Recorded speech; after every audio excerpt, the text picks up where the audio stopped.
like to say my thank yous. I like to encourage. And I like to just acknowledge the opportunity that I have right now to be speaking in front of you all. But this time I want to do something different. There's a quote by James C. Humes, and it says, "The art of communication is the language of leadership.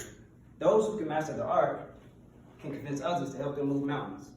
So whether you're speaking today or not, I think it's safe to say that we at least all have one thing in common, and that's understanding the importance of public speaking, not only to our development, but to our leadership as well. So again, I just want to say thank you. We all know the game Bobby, right? Mm-hmm. Played it. The longer you play, the more the pattern begins to change. See, it's a lot like life. The longer you live, the more the world around you changes. And it's crazy, but society has a way of forcing us to follow patterns like I don't know what it is.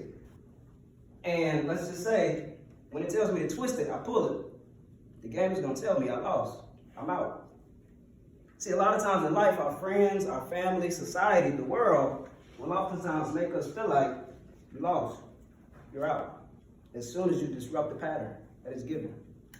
But trust me, I still struggle breaking patterns to this day. Family, society, friends, I struggle. Like, I don't share this story often, but I'm the middle child. So I have a younger brother and an older brother. My younger brother and I grew up in the same house, while my older brother and I did not. I never thought that would affect me at 23. But before I go further, I want to take you back to when I was a kid. Like, I remember on the weekends, my brother would come to the house and it was fun. Like, I was excited. Like, I'll never forget the Saturday mornings where I would wake up, first one in the house, play the game.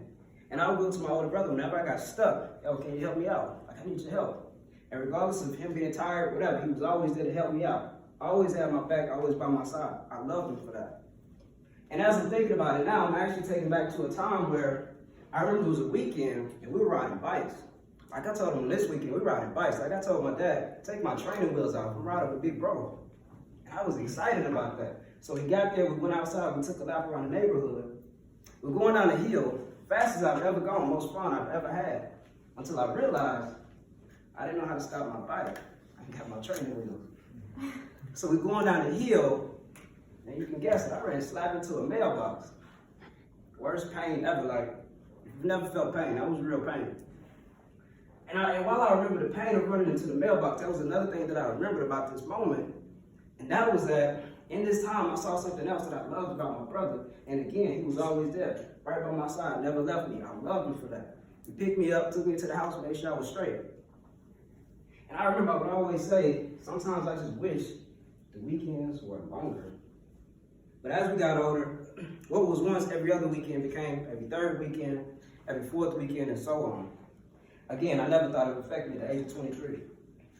But I'll tell you this, I learned that it did when I was having a conversation with my friend, and we were talking about our relationships with our family members, and it was my turn, and I'm talking, and I'm getting emotional as I'm talking. And then I just say out loud, to be honest with you, sometimes I feel like I don't even know how to be a big brother to my younger brother. Like, I don't get it.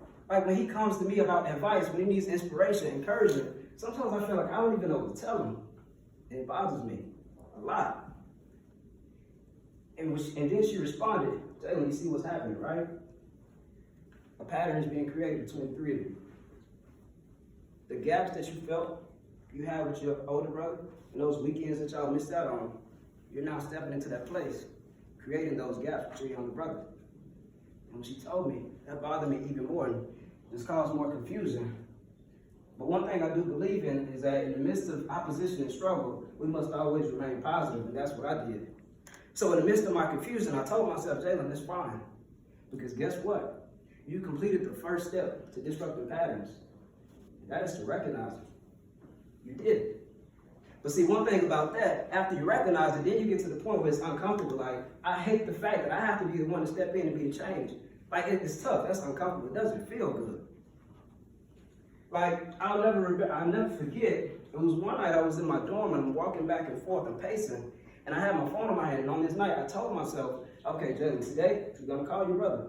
You're going to tell him you love him. You're going to ask him how's he doing. You're going to tell him what's going on in your life. Y'all just going to talk. And somehow I convinced myself, if you got to prep, if you got to do all of this, maybe you should just wait. And that's what I did.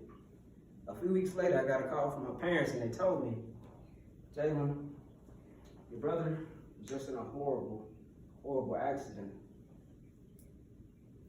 And I'm like, I was just about to call him, like, is he okay? Like, I was just about to tell him I loved him.